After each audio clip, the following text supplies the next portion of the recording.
All right, everybody, welcome to Exodus Americanus. This is episode number 5. I am Stone. With me, as always, is Roscoe. We hope you all had a very, very Merry Christmas. Today is December 29th, almost to the new year. Roscoe, you got any big plans? Yeah, I will be working.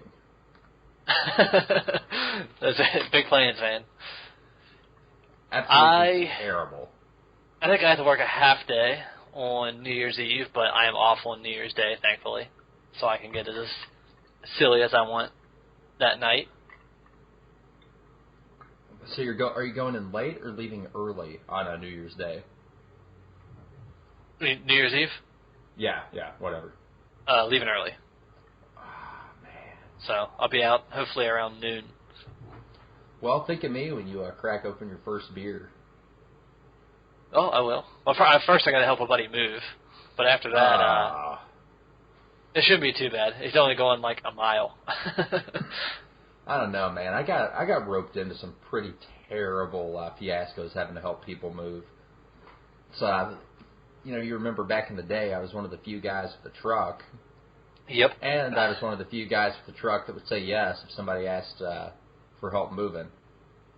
So it was a terrible combination. Remember one particular gentleman that we both know that I helped move. Dude lived in a 4th-story apartment. And we went over to help him move, me and a couple bros. And the dude had not packed anything. Literally nothing. And he also didn't really carry anything down to the truck. Gotta love that. You should have just dropped everything down the steps as you were going. I did intone that to the guy that was with me, but he sort of pulled rank and wouldn't let me. That's a pretty shitty thing to do, man. I mean, when I tell you who the guy was, you'll laugh and be like, "Of course." Yeah, send it in the messenger real quick. All right. I need a good laugh. Yeah, I can see that. Right? Yep. What a fact. Yep, I can see both of those things. What's funny is I did my damnedest to not let him join our organization, and no one would let me keep him out. And then, like a year and a half later, everyone was like, "Oh, you're exactly right." Mm-hmm. Why didn't we listen to you? Dude gets caught stealing shit. Yeah. What a douchebag. His Facebook is... I'm not friends with him, but every now and then I'll search him. And it's just the most ridiculous thing ever. Like I think he still thinks he's 20. That's really kind of sad. But, I mean, he was a pretty pathetic man-child when we knew him, so... Yeah. A decade hasn't changed anything, that's for sure. Yeah. Well, I've gotten colder and harder over the last decade. It's been good. I've grown. Oh, man, just so much more gloriously right-wing. It's so funny. My in-laws are always just surprised that pretty much anybody they bring up, I'm just like, nope, not right-wing enough. Charles Krauthammer? Nope, not even close. No. He does have the coolest last name on television, though. Krauthammer would have been a perfect name for one of the dudes in Inglourious Bastards. Yeah. You thought the Bear Jew was bad. Wait till the Krauthammer gets a hold of you. That's such a good movie. I heard people talk shit about Lieutenant Aldo Rain's accent, but I'm from a pretty geographically close area to where Aldo Rain was rumored to be from, and he sounds exactly like one of the offensive lineman coaches that coached for my high school team. Like it's just mind blowing. Like when I close my eyes and listen to Brad Pitt talk in that movie, like I'm waiting for somebody to start spitting chewing tobacco in my face.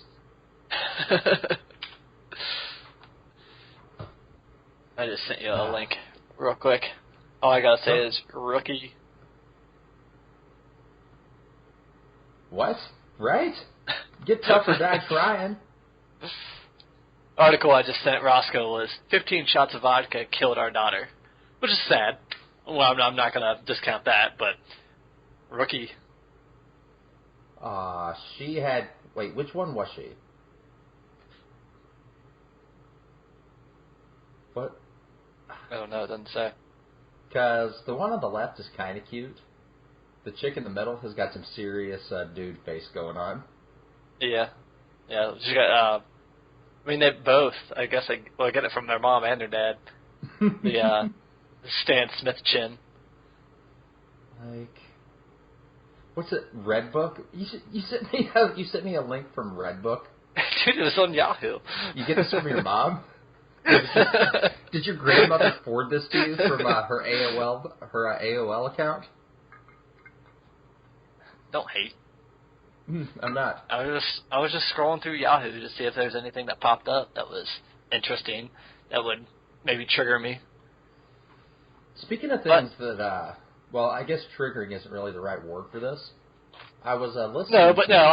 But just so our listeners know, we're co-opting that word because I'm tired of the left using it for anything that they find disagreeable. No, you said that wrong. We're not co-opting it. We're taking it. They're a bunch of weak little chicken shits, and there's nothing they can do to stop us. We are taking it. Fair enough. It's ours. There you go. So Triggering now belongs to the Exodus. Indeed. So I was listening to Glenn Beck today because it could be some good cannon fodder. I feel like I'm the last year I think I've enjoyed fighting with the quote unquote conservatives more than I ever enjoyed trolling liberals. But anyway, listening to Glenn Beck's show this morning, and was he on today? Nah, I can't even remember who the guest host was because I got so excited when I heard the commercial announcement for America WK. The Andrew WK podcast on the Blaze Network. Like, I've not had a chance to listen to it yet, but have you ever been to an Andrew WK concert? I have not. Fucking madness. It was the nicest mosh pit that I've ever been in. The most polite. Oh my god, everybody was so happy. Like you go to... Oh geez, the most violent mosh pit I've ever been to was at a Gwar concert. Oh man, I'm sure. It was a Halloween concert at one of the most haunted establishments in the United States. I was not man enough for that concert, I'm sorry to say. No, I don't think I could ever be in my wildest dreams. But my idea of a good time is not having the band throw like shit and blood on me. So that's not what Gwar does. What do you think that they are? Shit. Who's that band? Their lead guy was Jimmy Urine. Oh, I don't know. No, they had a bunch of really gay songs back in the day. And I know what you're thinking. You're thinking, wow, Roscoe, that's really hateful to say that their music is gay. But one of their songs is called Faggot. And it's about having sex with dudes. So I feel like it's Mindless Self-Indulgence. That is the band. Have you ever heard of them? No. Guess you ain't never seen one up close then. Well, anyways, if anybody wants to go visit Andrew WK's podcast, it's on theblaze.com/shows/America-WK-with-Andrew-WK. And he has a SoundCloud account, which is America WK. I mean, that's a great name. Oh my God, that is just fantastic. It's not quite as catchy as something like Exodus Americanus, but it's not bad. Yeah, very few things will be. So I mean, he came close. It was a good try for the first time. Well, he just has to keep at it. All right. So what do you say? You want to get into our first topic, or or you want to talk about anything about Or do you just Talk want to about sit here and Christmas, or- bullshit for another 20 minutes? I don't care. This is a impromptu show anyway. I mean, we got to do something for our listeners between the holidays. Right? Everybody else is taking the time off for the holidays, but me and you were putting in the time so they have something to do while they're supposed to be working. Yeah, there was no Glenn Beck today, there was no Rush, and there was no Sean Hannity. The sports shows, they always have like some guest guy, and as interchangeable as sports hosts are, sports radio is pretty much unaffected. So that is all right. The local one where I am on ESPN, he was still on today, which surprised me. One of my local sports teams, one of my local sports ball teams, is playing in a college football bowl. So we had our regular guys. I hope they kick a home run tomorrow or Thursday or whenever they play. I sure hope they win that sports ball.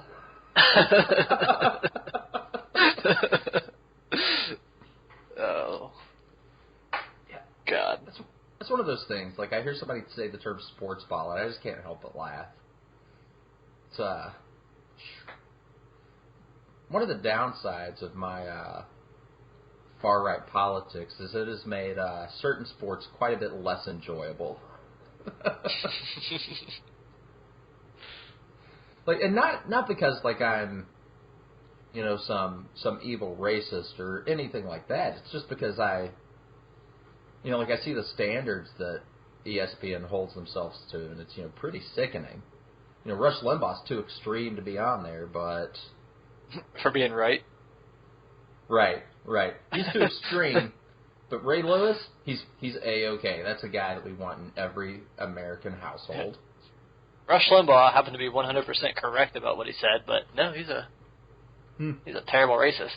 Ray Lewis can stab a guy and then stab another guy at the Super Bowl when the lights went out while he was playing, and nobody cares. But he's a good boy, Stone. He didn't do nothing. He's a good boy. He's going to college. Trying to get his life together. Oh, man. That's terrible. If I had a son, he would look like him. Wait, like Donovan McNabb? Yes. Oh, right. So, one thing about Brandon... 4 inches taller, 100 pounds heavier, and black. That reminds me of the old, one of Daniel Tosh's old jokes was, if my girlfriend has a baby, I don't care if it's a boy or a girl. I just hope it's black. That way I know 100% it's not mine. Whoop, sorry. Looks like it's your dreams that are dead. I'm out. I don't want to sound cliche, but I just hope it's black. Get it? Because I'm white. Yeah, that stand-up by Tosh was hilarious. Dude, like, it was so weird for me to see him get big on Comedy Central and stuff. Oh, I know, man. I tried to get everybody that I knew to, I was like, listen to this guy. He's funny as hell. He's going to be bigger than, Dane Cook, who was pretty popular at that time. Maybe the most popular. And I was like, this guy is going to be huge. And nobody would watch it. And I would even, back in college, I would even put it on TV and just keep it on there. Not let anybody change the channel. I remember that. I also remember getting very excited because, I'd actually went and seen Daniel Tosh at one of the little god-awful local comedy clubs. Just loved it. The guy's just such a dick. Yeah. I did my best, to not sit too close to the front, to just sort of hide myself from the crowd because I didn't want to have to try to defend myself from Daniel Tosh. What's funny is the guy is even more of a lanky string bean in person than he is on his TV show. Oh, yeah, I'm sure. He's probably 6'2", 6'3", and 120 pounds. Well, I'm knuckles I can drag the ground. I'm like 6'1.5", and he seemed like he was, a good 2 inches taller than me. Oh my God, we need a producer, somebody on here to just be like, guys, you're talking about complete bullshit. What the hell? No. Yeah, we're about 15 and a half minutes in, and we've talked about nothing productive. I mean, it's productive. Well, somebody that listened to our podcast told me that they liked it, and it reminded them of Bob and Tom for white nationalists. And I said, I think that's a little strong. I think that's a little strong, but these last 15 minutes or so, I just feel like we've just been Bob and Tom. Yeah. My one of my old lady's friends was over, and I think it was only after episode 3, and it was right after we recorded it. I think it was that night, later on that night, and yeah, it was. And I was just playing it back, giving it a good listen to before I went to edit it. Yeah, before I did my 2 seconds of editing and put it online. And about 5 minutes in, I asked her, I was like, well, what do you think so far? And she said, you guys sound like Bob and Tom. So that's 2 different people. So that's a good... Yeah, I listen to Bob and Tom every morning. I don't even know what channel or station they're on anymore up here.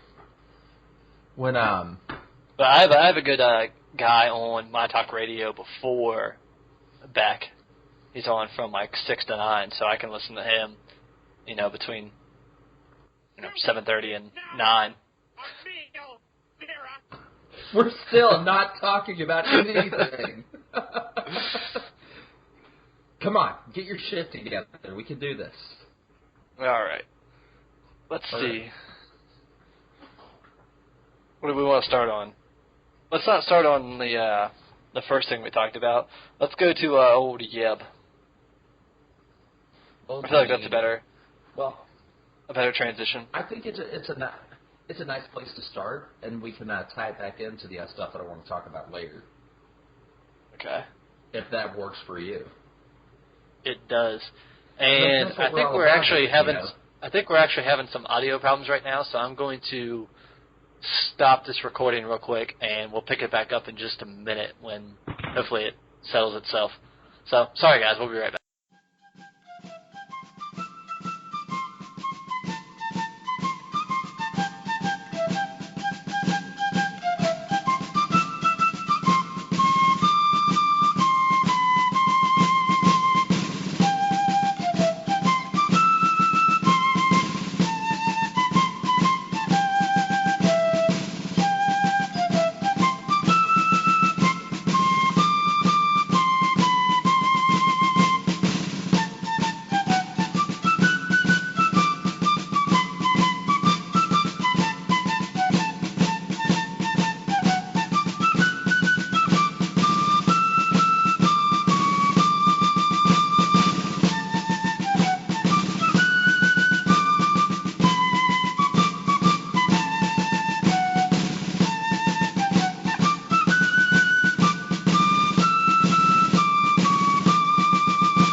Hey guys, welcome back to Exodus Americanus.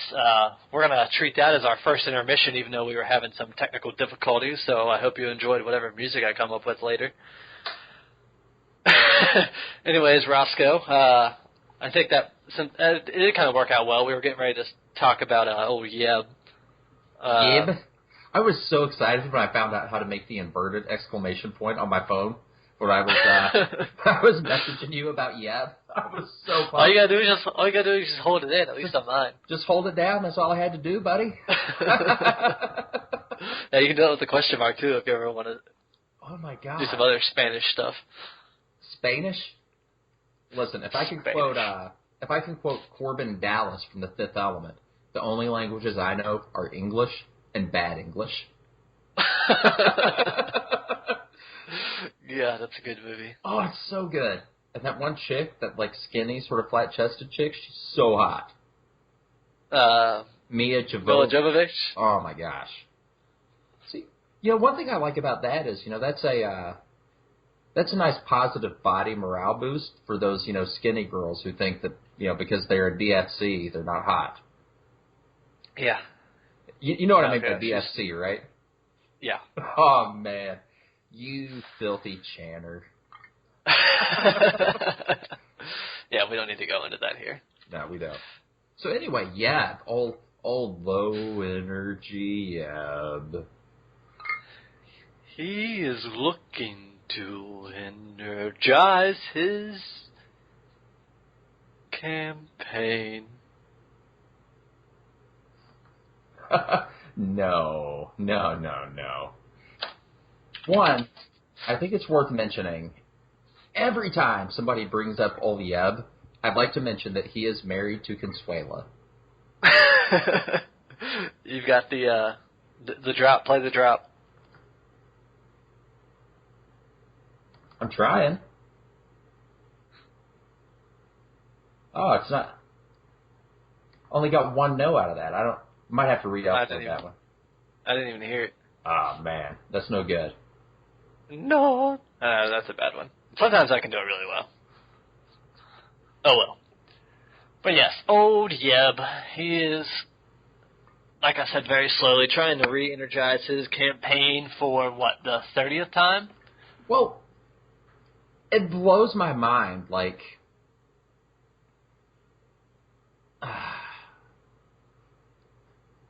I'm trying to get over my humility because with my political predictions, my geopolitical predictions, it seems like even when I'm wrong, reality restructures itself to make me right.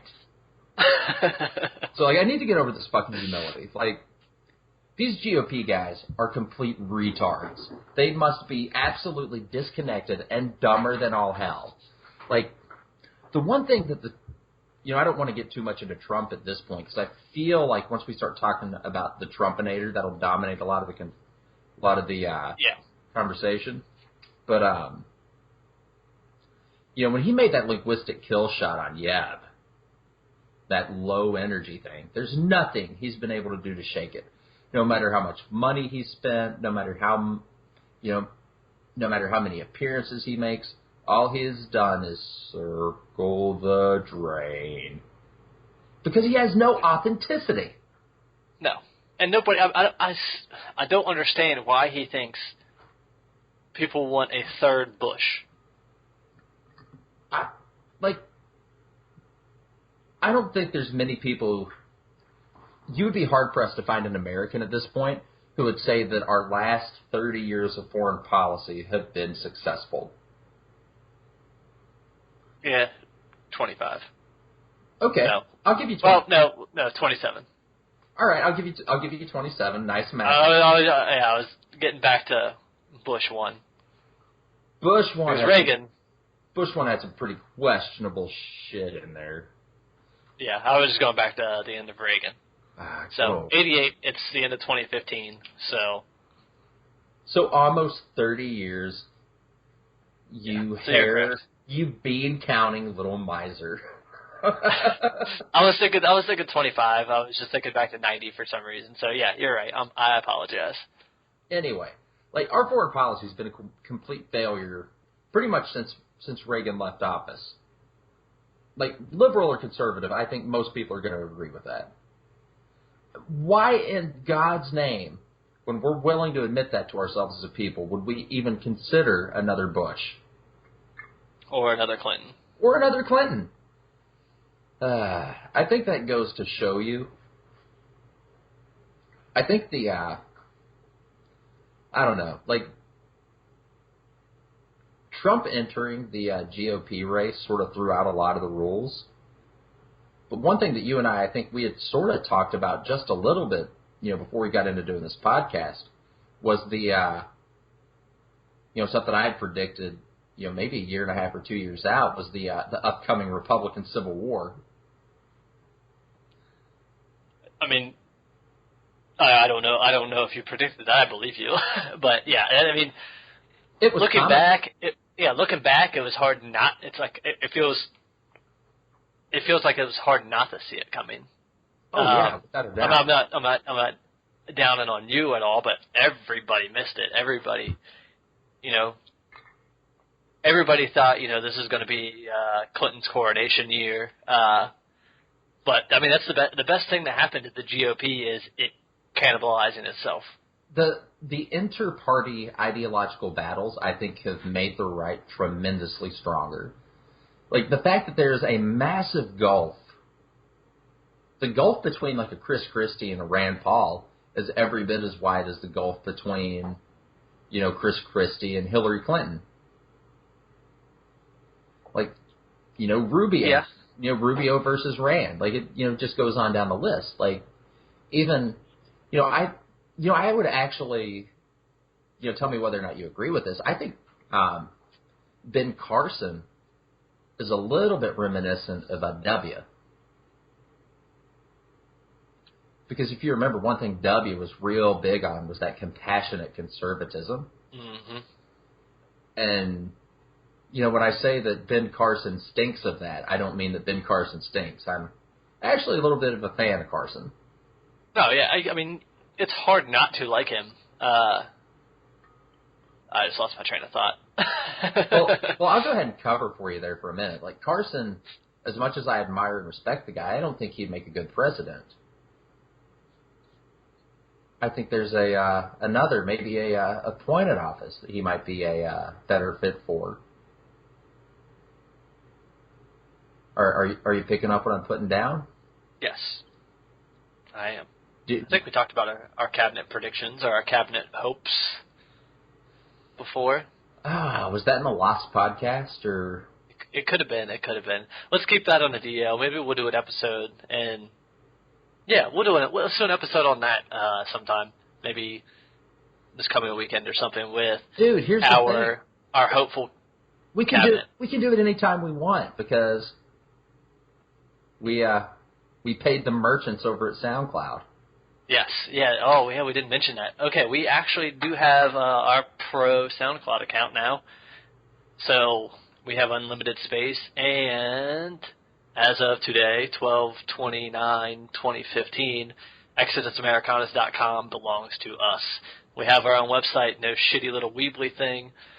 The format might change because we're still doing the trial of Weebly, just to see how we like that WordPress format that they have, and if anybody has any feedback, you can hit us up at ExodusAmericanas@gmail.com. Or I think you can just hit us up at info@ExodusAmericanas.com because we have our own email server now. What? Yeah, man. It forwards to our Gmail account. So. That's gorgeous. So yeah, I made sure to set that up, and also, we're set up with AdSense. So if you guys want to click those ads below, give us a couple cents, or we don't have it set up right now, but as soon as we do, hit that PayPal donate button. That'd be glorious. So we can. Like we said when we started off, we're not looking to make money off this. We're just trying to recoup some of our costs.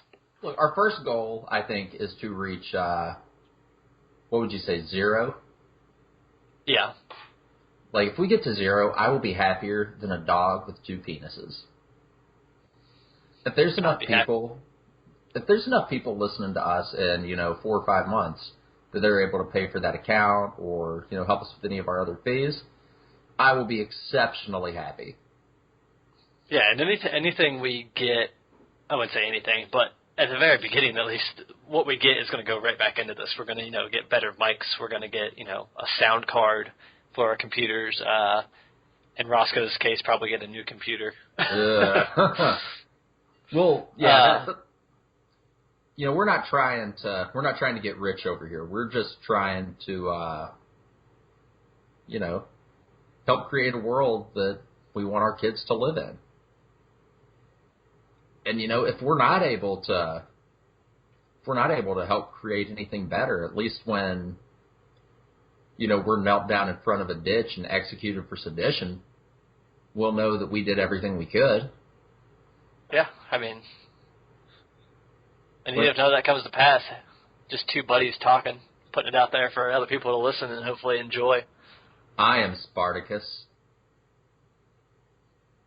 He's Spartacus. No, you're supposed to also say that you are Spartacus. Anyway. I know. I know. That was the joke there. I can be really obtuse when I start getting into like the political stuff and off of just like the normal BSing. Like I can miss humor so fast and easy. Like I got what you were saying. I was trying to be funny, I guess. Oh, I know. My point was it was a good joke, and I just completely missed it. I was trying to make an excuse. So. All right. Anything else on Yeb? I mean, we got a shit ton of stuff on Yeb. Well, something else I'd like to mention. Like, I think I've said it every time we've talked about Yeb, but he could break into my home, tie me down, rape me for hours while never breaking eye contact, and I couldn't pick him up out of a police lineup. Like, the dude should be working, like, for infiltration for the CIA or something. Well, his Secret Service call name is Ever Ready. Oh, no, that's the one. That's the one he asked when they. I think that was like the first debate when they said, "What would be your Secret Service call name?" Ever Ready. It sounds like a generic battery, like a generic Energizer. Well, isn't Ever Ready like a car battery brand? Oh, it might be. Like, Mr. Google, what do you have to say? I'm like 80% sure that it is, and if it was, that was some desperate signaling to blue-collar Americans. Oh, it is. Ever Ready Battery Company. And is it green and red? Or the colors are green and red? Red and white. Ah. And yellow on some of it. Oh, well. You can't win them all. Oh, they manufacture Energizer. So, yeah. Well, all right. But they're owned by it. They manufacture Energizer and Ever Ready, but they're owned by Energizer? I don't... Whatever. Come on, man. You're a Thanks, Google. Right? Thanks for making absolutely no sense. That reminds me. Make it a note. We need a drop. That raises further questions. So I feel like that's really appropriate for what we do. Yeah. Because a lot of we have to be very conservative with that because we could, with the amount of stuff, the non sequiturs that we have, we just go on about something and just completely stop and just change over to something else. And I mean, we could use that drop 10 times an episode, and it'd be relevant for each one. Well, I will try to restrain myself. All right, I got that written down. We both know that I'm not going to restrain myself. No. Believe it or not, I've developed quite a bit of restraint over the last decade. Today, I was flirted with by a nurse, and I did not go back to her car to have sex with her. You deserve an award. Right? Like, how low is the bar set when I feel like I deserve a pat on the back for that?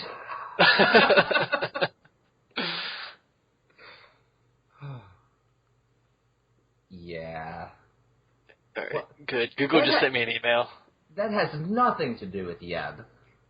No, and neither did that Google email. It had to do with our website, but I fucked up because when I had both, I had my regular account logged in, and then I had our Exodus account logged in. That ruined everything.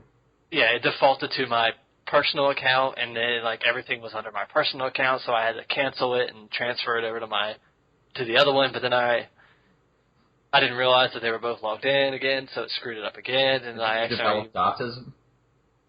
Yes. Because that was giving me cancer. Oh, it was bad, and then I did it again tonight. And not only did I do it today at work, I did it tonight at home. So either I had autism before that, or it gave me autism, or I think the internet just gave me cancer. It can do that. Apparently, if you leave your phone in your pants, you'll die. What won't kill you these days? I mean, hoverboards kill you. Islamic State, squatters that break into your house with a machete. I don't think he actually killed anybody. That article I sent you? Oh, yeah. Wait, who else kills people these days? I just sent you that article because the dude smirking his mugshot is the greatest thing I've ever seen. Oh, my God. So I got arrested a couple of years ago, and it was pretty bogus. Basically, It always is, right? well, I'll admit I was kind of being a smartass, and the cop just kind of did it because he could. But, you know, I learned a valuable lesson. I learned, and, you know, it was something that I knew going in. And my first time being arrested, it was my first time to ever put into practice. You can beat the rap, but you can't beat the ride. Just consider that for future endeavors. You can beat the rap, but you can't beat the ride. But the real... I'll keep that in mind. you know what the real bullshit of it was, though? They lost me. They lost me in the holding cells for the entire effing weekend. They thought that I was in dormitory 2 when I was in dormitory 3. And when I didn't show up for roll call, they just put into the computer that I had been released. So the people that were, you know, waiting for me to get out of jail were trying to figure out why I didn't call them when I'd been released. Yeah. To avoid doxing yourself, you'll have to send me that story later. Fucking revealing too many brutal. details. Oh my God. I learned a lot from the funniest part was, though, all the regulars, you know, they'd scoot up close to me. You know, I basically sat and did crossword puzzles for like 50 some odd hours. You know, guys would scoot up to me. You a cop? Really? And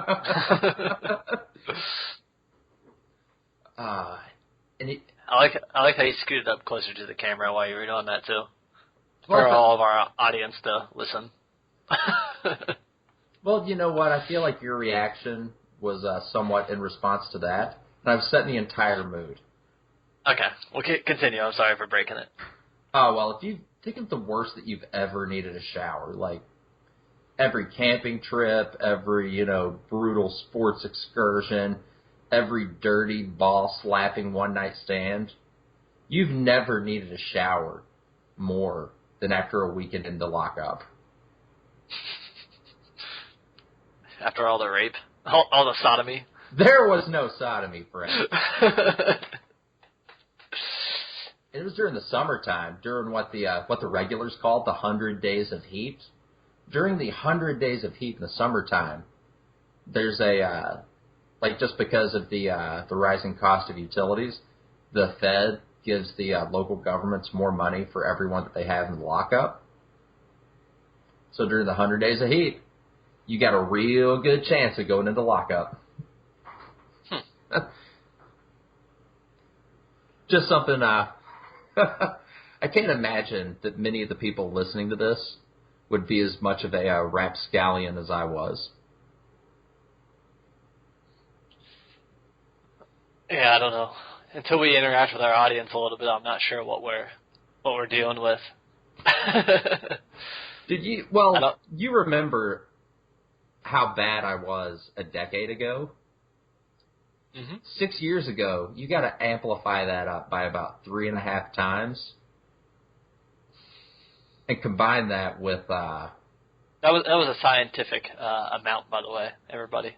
Oh yeah, and the real brutal part of this was, you know, that was when I was still, you know, 11 Bravo full bore, just pumped to the brim with testosterone, like ready to fight anyone, anywhere at a moment's notice. Or carpet bomb the eastern seaboard with my genetic material. It's like, whatever. It's all the same in the end. Eventually. All right, so we're going to move on from Yeb. Yeah, he just pisses me off too much to even talk about him too much. He's so weak. Would you say low energy? Low energy. And I don't think we even realized it until Trump got involved in the GOP race. Just how fucking, pardon my French, Mom, how flippin' weak that our Republican representatives have been. Just what muling little cowards. Yeah, I mean, we talked about this last episode 4? Yeah, 4, with the omnibus. And I like the title that you came up with for that, throwing us under the omnibus.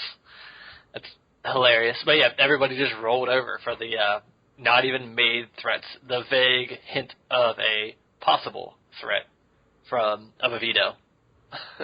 So, nothing that was ever said. It just, oh, you might say something bad about me? Here's everything you want.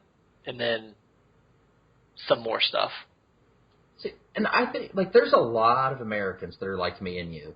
And one thing that I think has been said between us many times, and, maybe, I don't think that there's many wide gulfs between where either of us are politically, but it's one thing we both believe, that there are much worse things than getting your ass kicked.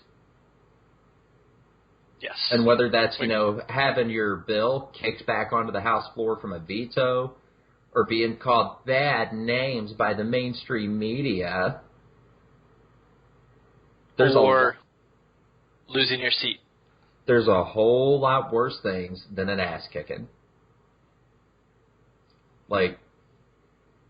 I would personally, I've had some pretty serious ass kickings in my time. Teeth kicked out of my head, ribs broke. I have often overestimated my martial skills. So you're like Mac from It's Always Sunny. Yeah, kind of. The incident I'm referring to is when I told a group of Canadian hockey players that were being a little bit boisterous to go and fuck themselves, and it sort of escalated from there. What are you going to do? How many of them did you take down before you got your shit kicked in? Well, it was 3-on-1, and the first guy grabbed a hold of my collar, and I looked down and realized that he was wearing sandals. So I kicked up his toenails on one of his feet, and he was pretty much done.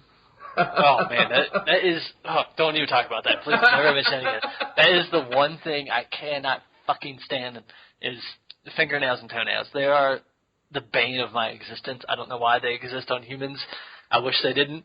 And they disgust me, and that... You're lucky I just didn't vomit. His reaction was pretty much what you would expect. Oh, God. All right, move on to number 2. I can't just, ugh. All right, so I wanted to, something I'd sort of been thinking about lately that I'd mentioned to you earlier was the dynamic that I was noticing between our punto. Oh, shit, that's something really clever I came up with. I call Obama the punto, and that is an acronym. Well, it's a double entendre, if you will. So you know what punto is Mexican for, right? Yes. Vagine. Yes. Or something like that. I don't know. I don't speak Mexican. It is, pardon my French mother, pussy. Oh, wow. So, it's also an acronym for president under name and title only. I like it. Aren't I insanely clever? I like it. So, the dynamic between our puto and the First Lady. Whiskey Tango Foxtrot. How long have you been with your lady? 2 years. 2 years, all right. Me and old what's her face have been married for almost 3. Together for 6. And never once at any time in our relationship would she ever say to anyone or consider saying to anyone that she lets me or allows me to do something. But our president, I'd hope not. our president, the leader of the free world, Mr. Stone, is told what he can watch on television by his wife.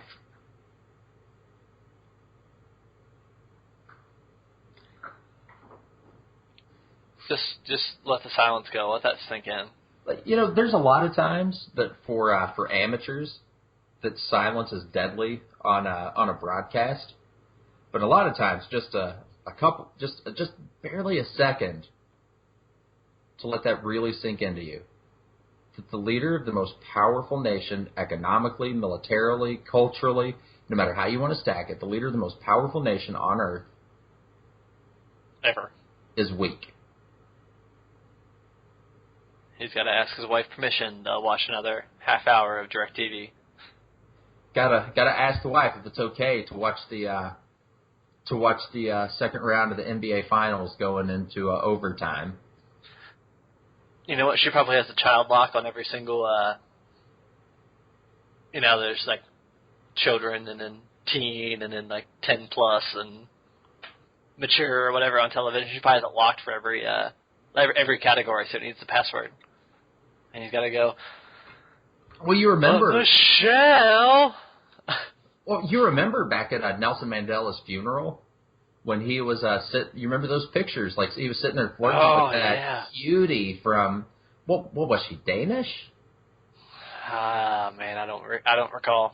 But it wasn't too long before Obama and Michelle had switched seats. Mm-hmm. Like that's just rough, man. Like my wife, one of the things that's kind of interesting about our dynamic, like we've been out before and like a girl's come up to me and like asked me to buy a drink or whatever.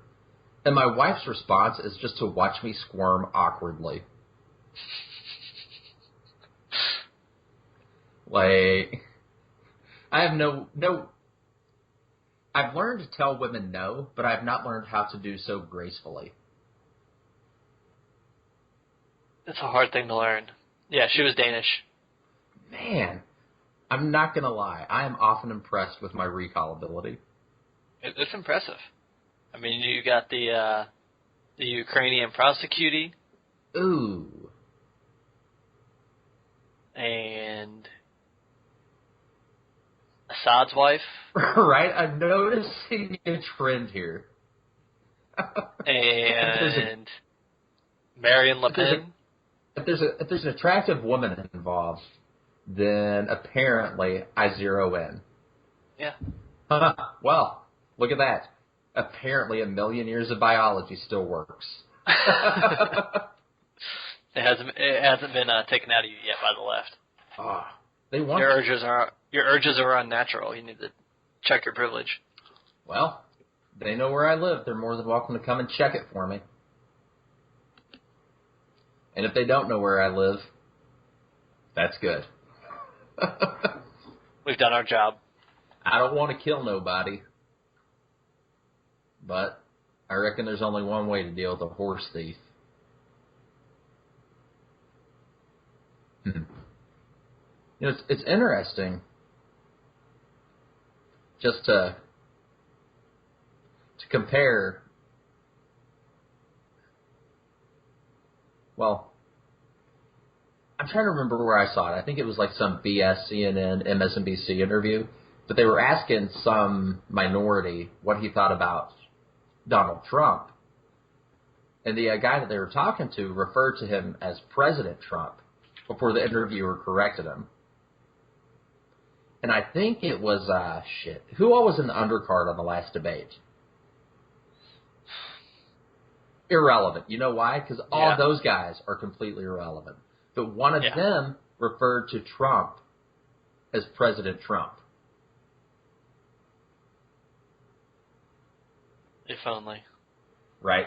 It's a little bit wacky. But it kind of tells you, you know, one of the things that I mentioned before that I wanted to talk about was the linguistic and persuasive nature that Trump's campaign has taken. And I think that's that's a particular point that speaks to it pretty well.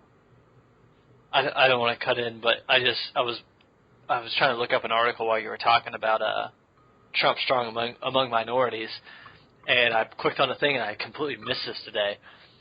Martin O'Malley had an event in Iowa. Who? Either today or yesterday. Martin O'Malley. Never heard of him. Yeah. Just some dude. Just some one person showed up for his event. It's probably the same dude who was at the watch party. Right? They have to share the same staffer.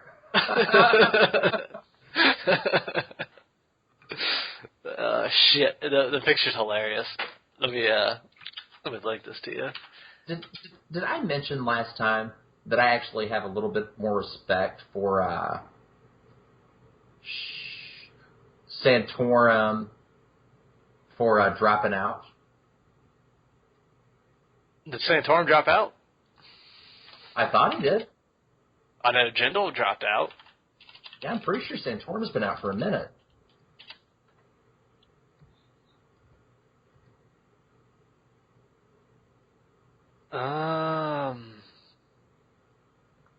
I don't think so. Huh.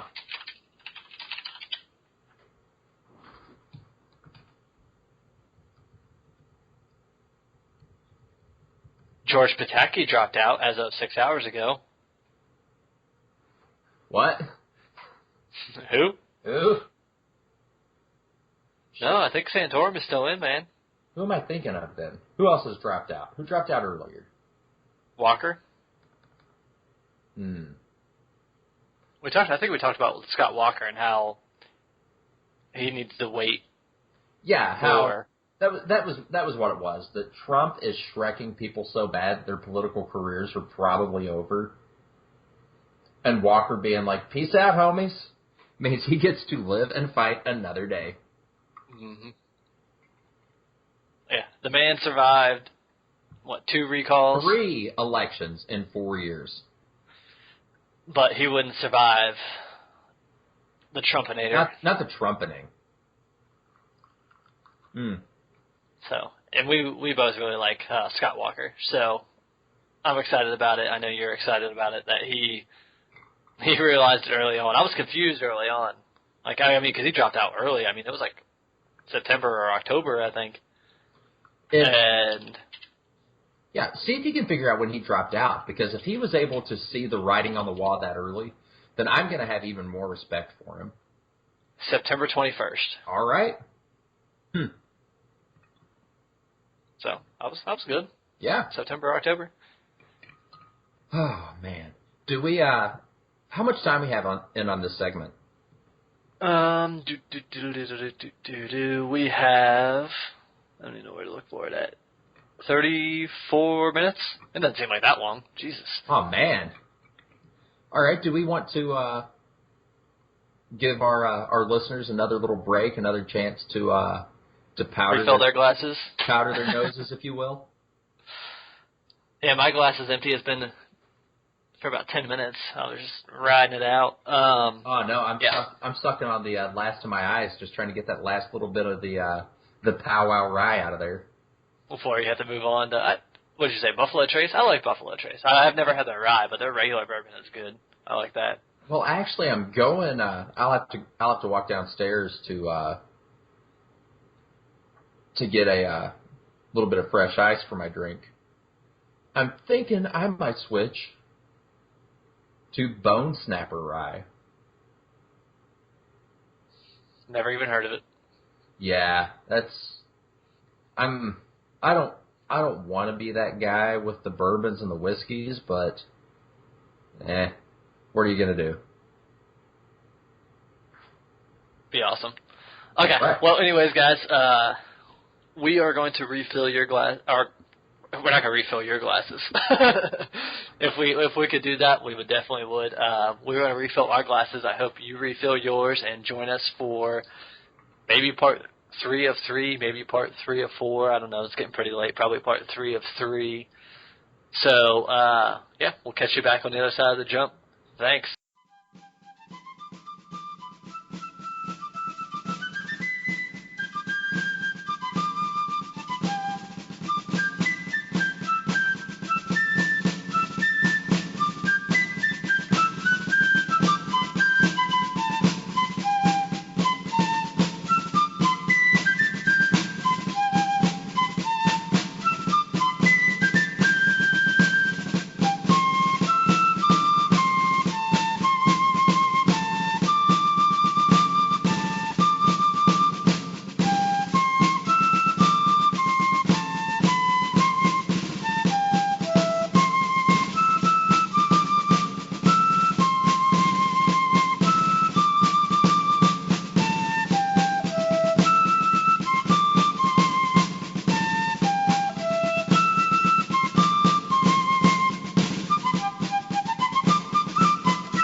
everybody, welcome back to part 3 of 3 for Exodus Americanus.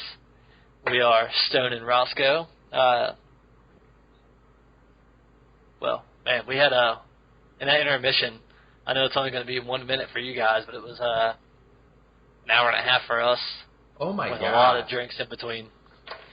But the point of it is, like, I feel like it is mighty nice of us to spare the audience that. Because as off topic as we are when we have the record button pressed, we're 1,000 times worse when we are at the behest of no one. Yeah. Yeah, I didn't even realize it was that late until I looked at the clock and I was like, we should probably hit record. Yeah, that's a good idea.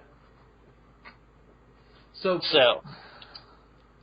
in this segment, like the thing that I wanted to talk about, well, basically I just wanted to spend this segment paying homage to the great Trump.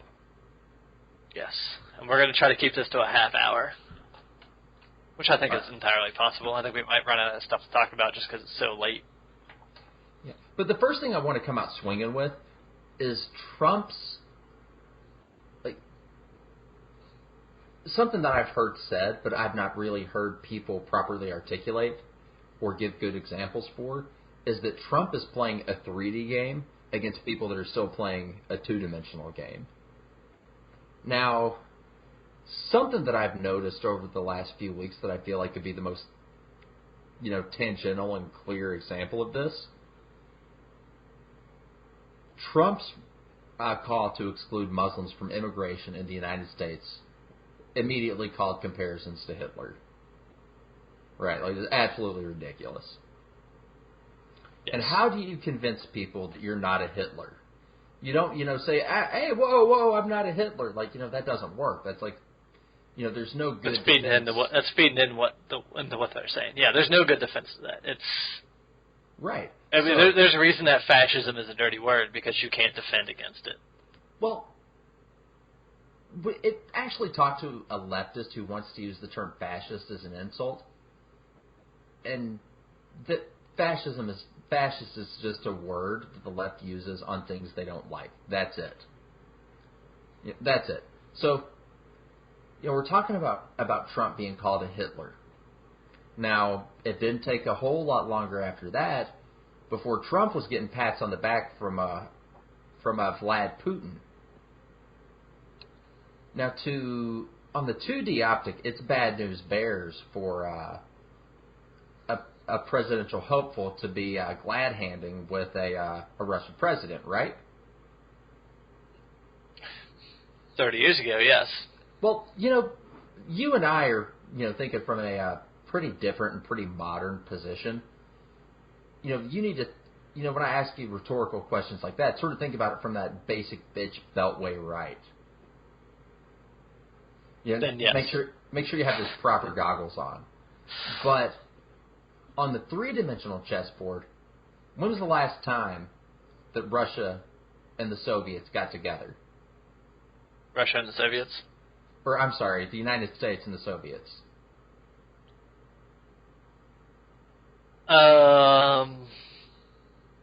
To fight Hitler.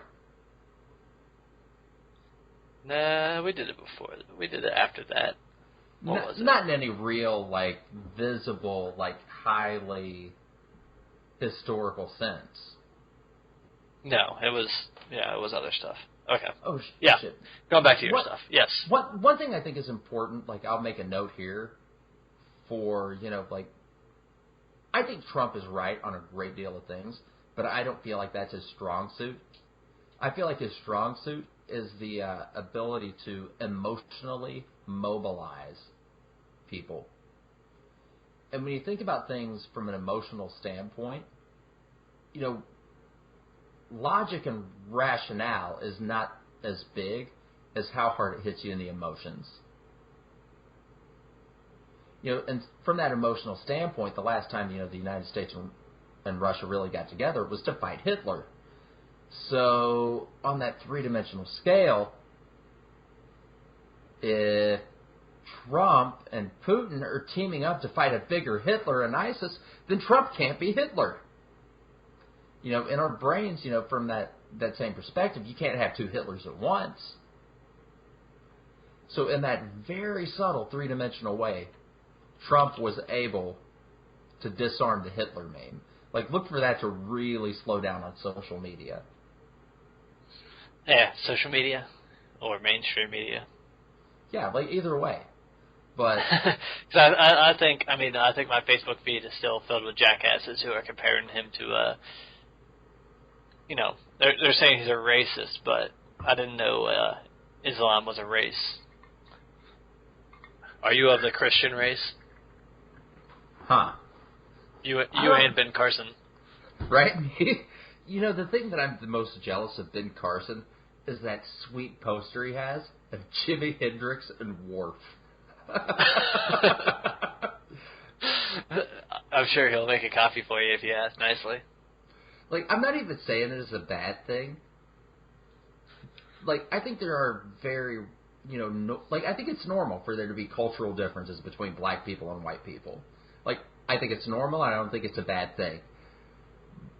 But, I think that's a totally black thing to have. Like, that poster that he has. It looks like Jesus and Worf.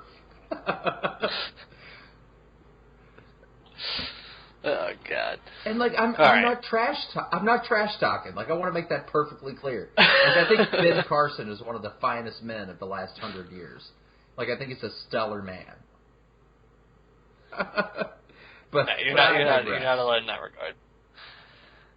So, you're probably thinking, Roscoe, you got any other good examples of Trump playing three-dimensional chess? Yes. Okay, so remember what he said about Carly Fiorina? Which? Look at that face. Yes. I mean, well, in his defense, look at that face. And think back to her tone during the debates. You know that tone. Like, I know that tone. Like, that tone and that glare, that is the glare that you get from your old lady when you fucked up. Like, that's the look that you got from your mom when you did not do what you were supposed to do and she gave you clear instructions to carry it out and you didn't do it. Like, whether people consciously realize it or not, when they see that face, and Trump says, look at that face, they see that face. And even more brilliantly, look at how he moved the argument away from that. Like, the argument wasn't like whether or not we should look at that face or whether or not that face was something indeed to look at. The question was whether or not Donald Trump making those comments was sexist. Like, just because of that brilliant reframing of the argument, he already won the argument. See, like, I hate to be a dick. No, you don't. Yeah, you're right. I absolutely, in no way, shape, or form regret it. But I feel like, sort of seeing how people will talk to you about Trump in private is a great barometer for a lot of things, especially intelligence. Because the people that are like, oh, Trump is a moron, he's a boob. Like, really? Like, okay, so what's the guy got training in? Business and anthropology. Like, I think there's a couple other things in there for the undergrad, but that's his main focus. Probably martial arts. But he's a best-selling author, right? Wrote the best-selling business book of all time. Yes. Well, was it the best-selling business work, or was the best-selling business book? Man, I can't fucking talk. Or was the best-selling business book How to Make Friends and Influence People? I don't know. I think The Art of the Deal might have sold more copies than that. But, at the end of the day, that's splitting hairs. Like, that book was insanely successful. Right? Yes. How much did Trump did he, say, all right, well, I better start taking some classes so I can be a writer? Did he just sit down and start writing? He didn't, go get, political science training to get into this race. Like, he showed an amount of competence that is just obvious. I mean, he's at the top of the polls. Like, his competence compared to these people that have been in the political realm for decades is just insane. And, like, anybody that would be able to look at his body of work and the things that he's been able to do, like, even the television shit, like, he didn't, like, go to school for broadcast journalism. No. And he has one of the most successful reality TV franchises of all time. Like, anybody that would look at that body of work and be like, oh, he's a buffoon, he's an idiot. Like, no, you got to go back. You're He out declared bankruptcy 2 times or 3 times. Well, and he when the clawed bankruptcy his laws way are back. when the bankruptcy laws favor you declaring bankruptcy, what do you do? Well, you know, that's like that's like an offense in the NFL trying to get a play ran before the 2-minute warning so they get that extra stoppage of the clock. Like, you're playing the game. Yeah, the laws are there for a reason. Take advantage of them. The only people that don't do that are idiots. Or I don't even know the word. I don't even want to go there. But yeah, that's one of the things that I think is interesting is Trump's ability to deal what I call the sniper shot. And one of the first things that we talked about with Yeb. Yep, was the low energy thing. It came right out of the gates. And he never recovered. Right out of the gates. He never recovered. I didn't think he had a chance to begin with, and I mean, after the inauguration, we can split hairs about this, about whether it was Trump or just Bush being a Bush and Bush being him. Yeb being Yeb. But yeah, that Trump certainly didn't help, and it gave people it put it in the mainstream more than it would have been. Because what everybody say, before Trump declared his intent, it was going to be Clinton versus Bush. Mm-hmm. Which anybody who follows anything political, I mean, even a really dumbed down you and me knew that it wasn't going to be a Bush. Yeah, like, we were sort of talking about before the Republican Civil War that I saw brewing. Like, I saw just how apoplectic that the Republican establishment was acting towards, like, Ted Cruz and Rand Paul. And that's our $10 word of the day, so everybody hit that donate button now. Apoplectic. That was pretty good. It was. Oh, man. Completely derailed my train of thought. But one of my barometers is, like when I'm looking at politicians or really any, like, public figure, is are they demonized equally by the mainstream left and the mainstream right? And before Trump got into the picture, the most demonized man by both sides was easily Rand Paul. Easily. Like, the establishment right hates Ted Cruz, but he is more of a thorn in the side for the traditionalist GOP than to the leftist.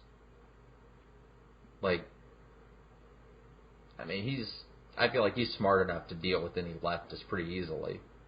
Yes. That's one thing I think is so funny. Like, you look at the way Trump has conducted himself. Like, look at the people that he has not shit-talked. Cruz. Ted Cruz. And, like, he said something that was kind of mean about Ted Cruz, and he walked it back. Yeah. And, like, that, I think that's, like, the only time I could think of during this current cycle that Air Trump has walked anything back. Yeah, I don't know if we talked about this or if it was in the last episode. Did we record the last episode right after the CNN debate? Oh, man. Not that night, but it might have been the next day. I think it may have been. Yeah, because we talked about how buddy-buddy they were, because they were obviously pitting Trump against Bush and Rubio against Cruz, and a couple times they tried to pit Trump against Cruz, and neither one of them were having it. They immediately just destroyed whoever was asking the question, or just destroyed the question in general because Well, they know. I know we look at talked that. about this at least once on a real recording, but they are buddy. Well, let's look at it from a completely non-ideological standpoint. Let's look at it from that traditional beltway, like fucking Excel spreadsheet point of view, shall we? All right, let me put on my dunce hat. Put on your bow tie and your fedora. So Fedoras are the cleaners. oh, that's no bueno. Now, God, if I had a fedora, I'd kill myself. at this point, a massive portion of the GOP voting base is frothing at the mouth for Trump. And the establishment is more than happy to say that not only is Trump batshit insane, Trump supporters are batshit insane. Low educated. I can't do the napkin math. And that's something we covered in episode 3, right? Was like, high education ain't what it used to be. Maybe. Yeah. Well, yeah, anyway. Like, I don't Yeah, have... FYI to our viewers, I know we hark back to previous episodes, and we may or may not have talked about what we talked about, because half the time on our intermissions, we spend an hour and a half talking about things that we then think that we talked about when we were recording. So if we didn't talk about it and we said we did, leave us a note in a comment. We'll ignore it. For the love of God, just let us know. Like, we're doing our best here. Yeah, just let us know so we can ignore it. No, I can't wait until we get to the point where we have a little bit of audience feedback. That's going to be fun as hell. Oh, yeah. So, anyway, Trump and Cruz, let's look at it from the Cruz standpoint. What would he gain by towing the line and saying, oh yeah, Donald Trump, and the millions and millions of people that want to vote for him for president are all batshit crazy? What would he gain from that? The establishment respect. A pat on the head from Sheldon Adelson? Yeah. As we can see, millions and millions of dollars or sure as ain't helping Jeb. Or as Ben Carson would say, Reince pubis. Oh, man. What was I calling it? Rancid, shoot. Hold on. Rancid pubis or something? Yeah. But in that CNN debate, Ben Carson was like, oh, yeah, he's because Reince was talking about having a brokered convention. God. Because that was back when, Carson was getting close to Trump. Obviously, he wasn't close, but getting closer to Trump before he fell away. And Carson was like, oh, yeah, I'm good friends. Me and Reince pubis go way back. And he said pubis. On national TV. Ah, Lord. You gotta forgive that laugh. I couldn't control it. I mean, it's gotta be. His name is... He has the worst name. And to make matters worse, every time Priebus. he opens his mouth, I just want to club him to death. Who was the dude before him? I Do think he was an African-American gentleman. you think the GOP staff or the GOP voter base is ready to put a black man up as their candidate? I mean, yeah, we had obviously Carson.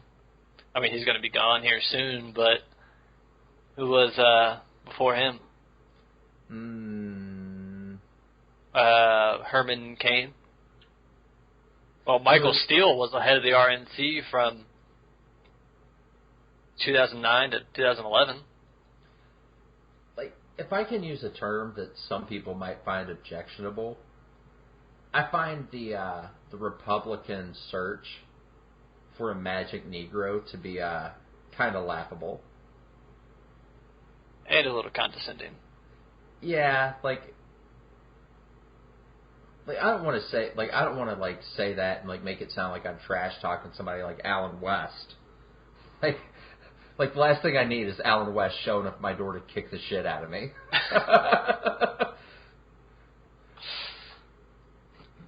But I'm just saying, the way the Republican and the GOP goes about it, it seems a little, like you said, a little pandery, a little condescending.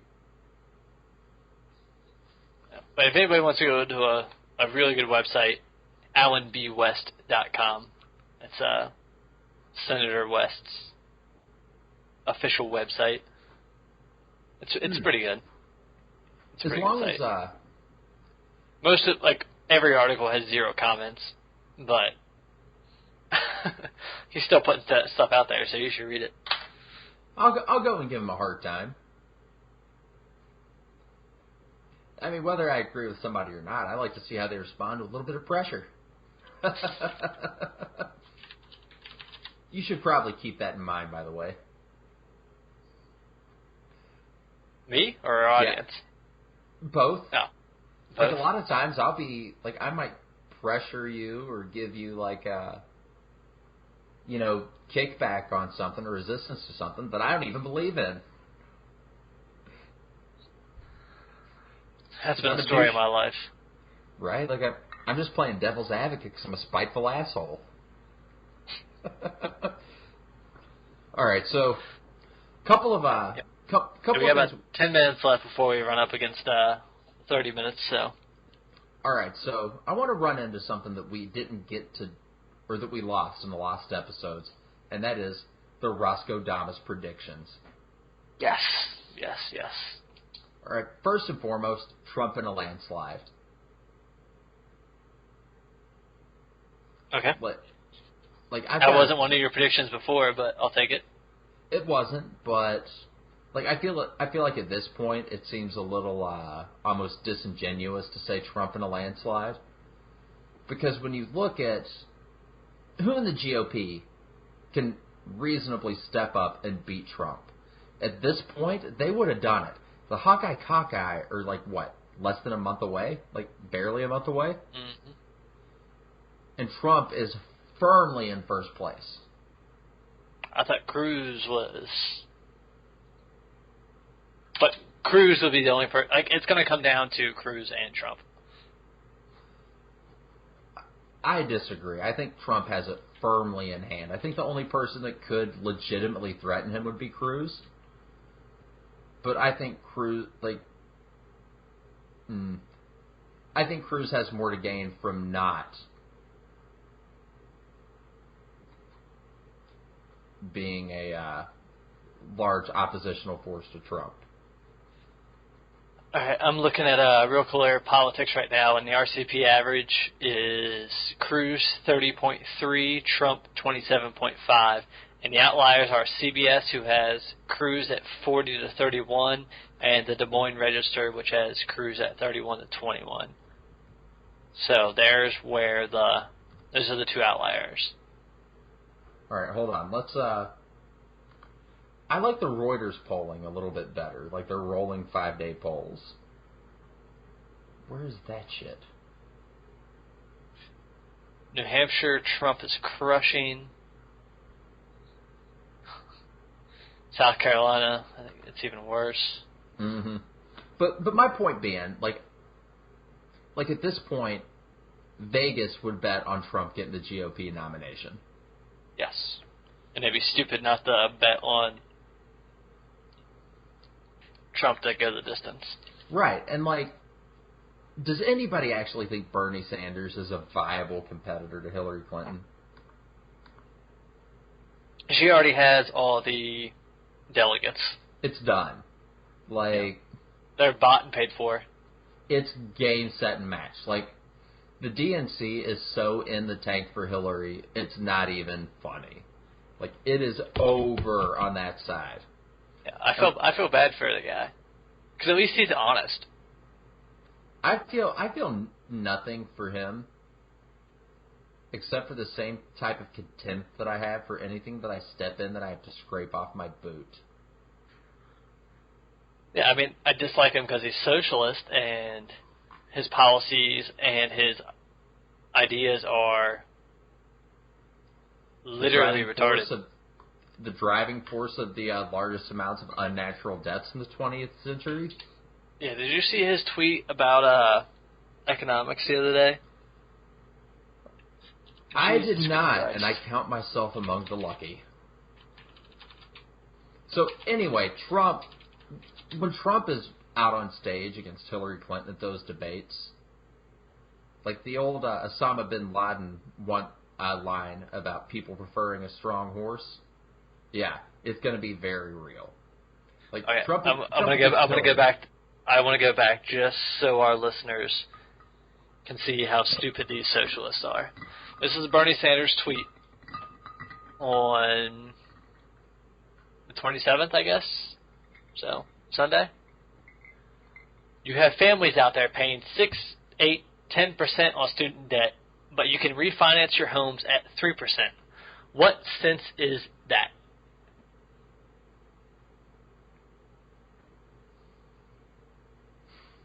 So, perfect silence right there. If you haven't gotten why that is inane and, for lack of a better term, retarded, then you need to go back and take your economics 101 again. I don't know about Econ 101. Econ 001? Well, most of the mainstream economics that I got in university were kind of garbage compared to reality. But even Econ 101 taught you that if you have, collateral or you're financing an object, then your rate is going to be lower than, nothing. Like student loans. Student loan interest rate should be like 100,000%. Because if you default, what are they going to take? If you default in your home, what are they going to take? There's a lot. I've got a lot of issues with the student loan thing, and most of my gripes are basically the government destroying any free market competition of education. Yes. That's an entirely different topic. That's a big dog, and we don't have the time for that kind of a dog. No. We can't go down that road. No. Not on those tires. Not when we're backing up against our bump right now. All right, and one last Nostradamus prediction. Before 2017 is over, we will see a scourge of Muslim violence across the continent of Europe, the likes of which that your feeble little cucked mind has never imagined. Mine? No. I'm talking to our audience, who I just got really aggressive with for no apparent reason. Yeah. I just came right at him. I'm sorry, guys. I thought you were talking to me for a minute, but yeah, our hypothetical audience. Go ahead. Right, but the thing that I thought was so important to look at was that the IRA, the IRA was able to do billions in property damage and opportunity cost when they were not targeting civilians. They were doing their best to do property damage without killing people. Yes. And they never exceeded 1,000 members. The most they ever got was I'm seeing 769, and I'm thinking that's close to right. But it was usually 400 to 700 members. A whole lot more. Let's just take that 800,000 number that got thrown around for the initial surge of Muslim immigrants. Mm-hmm. If 1% of them are radicalized, we're dealing with a much larger number than those 400 to 700 IRA members. And these people won't be doing their best to avoid civilian casualties. If you take 1/10 of 1% of that number, which is 800. That's still more than IRA at their peak. And the one thing that you may not like it, you may not want to acknowledge it, but what happens when the number of Muslims in your population goes up? They get more radicalized. Yes. I'm sorry, reality's a bitch like that, but she don't care, and that's what reality says. So, on that sobering note. oh well, there's a little bit of good news behind it. After Trump wins the presidential race in a landslide, for the first time, really since pre-Bolshevik Revolution, the bear and the eagle will join forces. And from the west will swoop the mighty eagle of the United States. And from the other side, the mighty bear will lumber in to free Europe from its Islamic plague. From its own undoing. From its own again. stupidity. And it'll be our job as American men to go over there and breed with the European women so we can breed the cuck gene out of them. So get ready, Americans. You're going to get some fine Swedish tang. A nice little Irish lass. Yeah. Threw myself Maybe. right out there on that one, didn't I? Yeah. If you like the gingers. I like that they don't have a soul, so you can kind of do whatever you want to them. Yeah, that's a good point. That's a good point. All right, well, on that note, on that sobering yet disgusting yet funny note, we are what? Exodus Americanus? Yeah, there you go. You got it right this time. Yes. We are Exodus Americanus. Visit us at our website, exodusamericanus.com. Hit us up on SoundCloud at soundcloud.com/Exodus Americanus. You guys get the picture at this point. If you like what we're doing, go to our website, click those ads, hit that donate button for PayPal. Like we said before, we're not trying to profit off you guys. We're just trying to cover our, not so great costs. So not all of you have to donate, just the ones who are feeling generous. Hey, and you know what? If you bastards really like what we're doing, I will quit my job and do this shit full time. I don't even care. Yeah, he doesn't. But hopefully, now that we have an actual website, Roscoe's going to get to writing. Hopefully, something coherent. While I try to edit some stuff and get it all looking pretty for you guys. I don't have. Yeah, one thing that I want to do going forward, I want to start, maybe doing little segments. Like we can have a, something other than bumper music for us to take a break to. Okay, I gotcha. I feel like we're really starting to hit our stride. I feel like we can only go up from here, baby. I think we got some serious rocking and rolling to do. And hopefully, we can get those short episodes in, where we've been getting longer and longer and longer with each one, and hopefully we can get some 15, 20 minute, like we've been saying for a while, like the fast shoot police idea that we've been kicking around and we're still trying to work on, or I think we came up with a few other good ones. Yeah, one thing that I want to do is I want to read some Kipling on here. I love some of that old school European culture, and I want to bring some of it to you, some of it that I love. And not just you as my handsome and loquacious co-host, but you. Thank you. But you as our insightful and dignified audience. Oh, that's a good recovery from what you just went after him with 10 minutes ago. I'm trying, man. I'm trying to get back on my feet after that.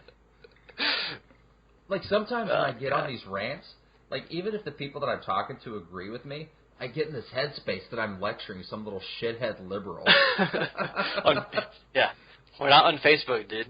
Whoa, dial down that aggression there, Brosa. I gotta remember, I'm in a safe space right now. Yeah. Mm. Hopefully there's very little triggering, and if not, we'll have our trigger warnings up. Whew. All right, man, I'm tapping out.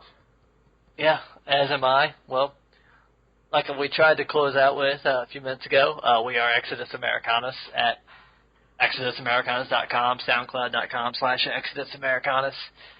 Thank you all for listening again. This has been episode 5. I am Stone, and as always is, I want to steal your word you just used, loquacious Roscoe.